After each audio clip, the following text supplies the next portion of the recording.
ikaw ay mayroong hypertension, umiinom ng gamot, pero sa tuwing nagpupunta sa klinik, makikitang mataas pa rin ang iyong blood pressure, para sa iyo ang video na ito, ayusin natin ang lifestyle mo. Halika, pag-usapan natin yan.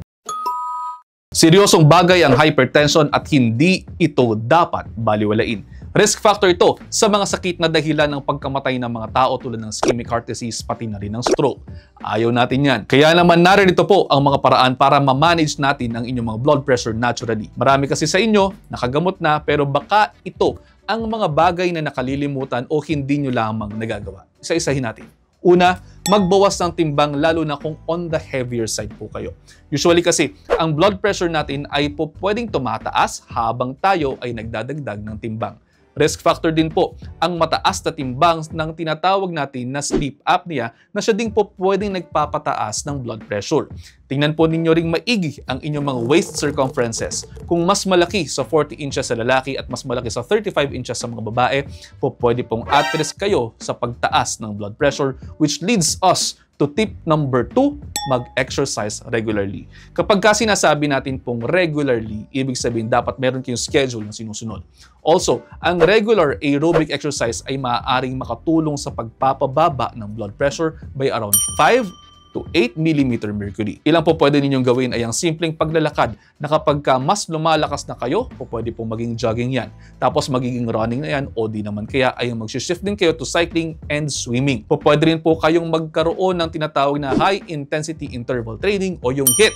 Pero again, sabi ko nga po sa inyo, ang best exercise para sa inyo ay ang exercise na gagawin ninyo. Hindi yung sinasabi ko lamang sa inyo at lalong hindi yung ida-download nyo lamang po sa phone niyo tapos wala nang nangyayari. Ano yan?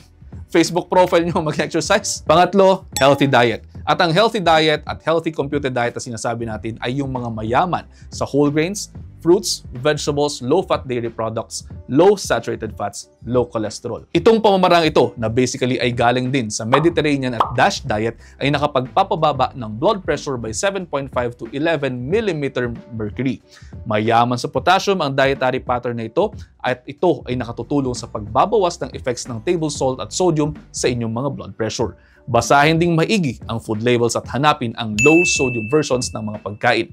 Umiwas sa mga processed foods hanggat maaari at hanggat maaari din magluto po para makontrol ninyo ang inyong mga portions. Huwag na rin po magdagdag ng table salt. Pang-apat, tubig na lamang ang inyong inumin. Huwag na kayong uminom ng alcohol, pati na rin ng mga sugar-sweetened beverages o kaya sa mga kilala ninyong mga soft drinks. Wala pong magagawang mabuti yan sa mga buhay ninyo. Maniwala kayo sa akin. Pati paninigarilyo, nako, tigil-tigilin na ninyo yan. Ang pagtatanggal ng mga bisyo tulad ng alak at sigarilyo ay nakapagpapababa ng risk ng heart disease at nakapag-i-improve ng inyong overall health. Panglima, matulog kayo ng mahimbing, around 7 to 9 hours as much as possible per night. Nakita po sa mga pag-aaral na nakapagbabawas yan ng blood pressure. Pang-anim, i-track ang inyong blood pressure at magpa-check up. Para sa mga susunod ninyong follow-ups, may record po kayo at habang sinusunod ninyo ang mga payong ito, baka sakaling bumababa na rin ang blood pressures ninyo. Baka po pwede rin pong bawasan ang inyong mga medications. At ayun, sana po ay may natutunan kayo, share nyo na rin sa inyong mga kaibigan, baka sakaling mas marami pa tayo matulungan. Yun lang for now, i-digest nyo muna dahil ang gusto ko ay maging healthy kayong lahat. See you at the next episode. Ingat.